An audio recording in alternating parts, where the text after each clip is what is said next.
So, guess what? I had to redo this whole review. Yeah, I'm kind of mad about that. But, anyways, this is going to be my new Fall Out Boy review. Here we go.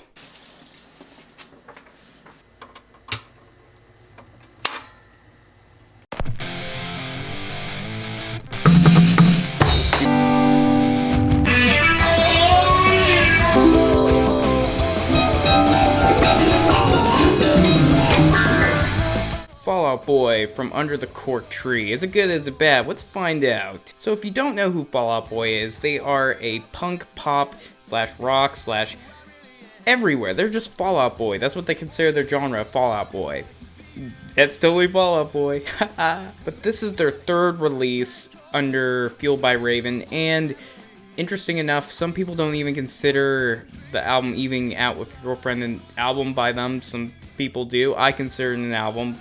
And yeah, I'll eventually talk about that one, by the way, but not gonna give my thoughts on that. We're here to talk about From Under the Cork Tree. With this album, it's just a typical punk like album. You got your bass, your drums, and your guitar, some screaming vocals by Pete Wentz, and of course your lead vocals by Patrick Stump. I know the other ones' names, Andy Hurley and Joe Troman. I might have said that wrong.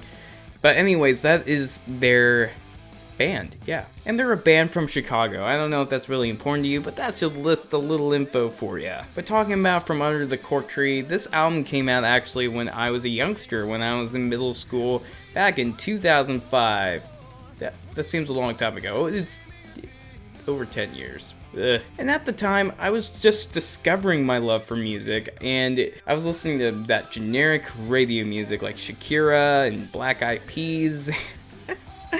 And I don't know, Akon probably, and NSYNC. Don't judge me. I mean, from time to time on the radio, I would hear Dance Dance and Sugar We're Going Down, but other than that, I was like, until someone gave me the CD and I got to listen to it, and yeah, I fell in love with it. And years later, I still listen to this record. To me, this album is mostly about high school angst, relationships, and just being punk. And it illustrates that throughout the song list. And the crazy thing about these songs is they're long, intricate titles that sometimes reference movies or whatever they're feeling, it seems like. And I love that. It seems kind of smart-assy at times, but it's awesome. With the first track opening this album perfectly with Our Lawyer Made Us Change the name of this song, and it just has this really nice, beautiful opening with, you hear flash photography in the background, and then the music kicks in really nice and hard. Brothers and sisters, and then we're down, take my advice, cause we are bad news. Sorry, because we're only liars, but we're the best. Sorry, just had to. I love all the lyricisms in this album. They're all so good and so well thought of, and it just, everything about this album just makes me wish that Fall Out Boy would keep doing this. Why am I doing that? To me, this is a song about being punk, and I like that. I like that a lot. And it just has that usual Fall Out Boy feel, and it sounds heavy, but it's not really even that heavy. And of course we have songs like Dance Dance where just made for just radio music, but not just that. It's good radio music with that nice bass kicking in that just sounds so slimy and good. Boom ba boom boom boom boom boom boom boom. So, this album just gets me hyped, man. Plus that music video is totally high school. This song is totally high school. This album is high school, man. Hashtag high school sucks. Then we got Complicated Relationships with Sugar We're Going Down, and I love this track. I think everyone in their right mind loves this track, unless you hate Fall Out Boy, which even I think the haters at least sort of like this song, or just don't want to admit it. You know you do, you dirty dog. I also really love the song Sophomore Slump or Comeback of the Year. Just has this really nice, amazing line in there. I'll keep singing this life, you keep believing it. This line just has stuck with me throughout. I feel like this song is about growing up and becoming someone and just accepting what life is and just being a human being, even if you're a jackass. Then my personal favorite on this album, a little less 16 Candles, a little more Touch Me. And this song just, I don't know what it is about it. It's just something that always makes me think of all my high school crushes, and like It just feels like you're almost always out of time, and that's what this song is illustrating. Or you always do something at the wrong time, and you try to make your move, and you just can't.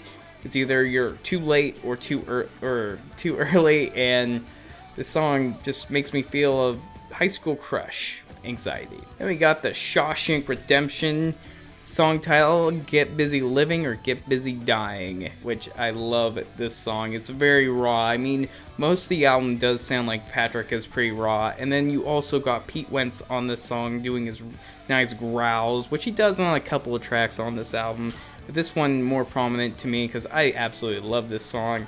I feel like this is a great song to listen to when you're on a breakup, especially just the lines in this song are just like breakup fuel. This has been said so many times that I'm not sure if it matters. Sorry, don't judge me. It also has this really mocking sense to the punk genre with some nice little jabs in there, which they're just kind of funny. And even the closing track is really good. It just really makes you feel like you're the Patrick in this song, like looking through a keyhole, watching someone undress, which is really perverse. So honestly, after viewing this album a couple times before reviewing it, because I've heard this album many times, but I never thought of reviewing it. Actually, I wasn't even sure if I wanted to review this because sometimes I do have troubles reviewing an album I absolutely love and adore, and I do adore this album, and I think it's still great, and it still holds up super well. I think it's a little dated at times, but overall, I think this is a great high school album. I think, it makes me reminisce a lot, which I don't like, but, yeah, I really do love this album. There's a lot to appreciate on this album, and it kind of makes you miss old Fall Out Boy, but you kind of accept that this album is just how it is. Anyways, if I was to score this album, I was almost thinking a 4.5, but I think this is a 5 out of 5. For personal and professional reasons, I feel like a lot of people still listen to this album and still highly enjoy it, and there's not one single bad track on this album, in my opinion. I mean, some of the instrumentations aren't really that interesting, but the lyricisms in this album are absolutely just great, in my personal opinion. And, if I ever have kids, this is the first album I'm letting them listen to in high school. I'm just, here you go. There's all your emotions into one album, children. Enjoy it. Anyways, I hope you enjoyed this video. And I'm going to have a link to all my other Fall Out Boy reviews because I have plenty of those now. And I plan on doing probably Evening Out with Your Girlfriend next, or Take This to Your Grave. And I'm going to save the other two for later because, yeah, reasons unknown. Anyways, have a great one and peace. What do I do? It doesn't matter. Anyways, have a good one.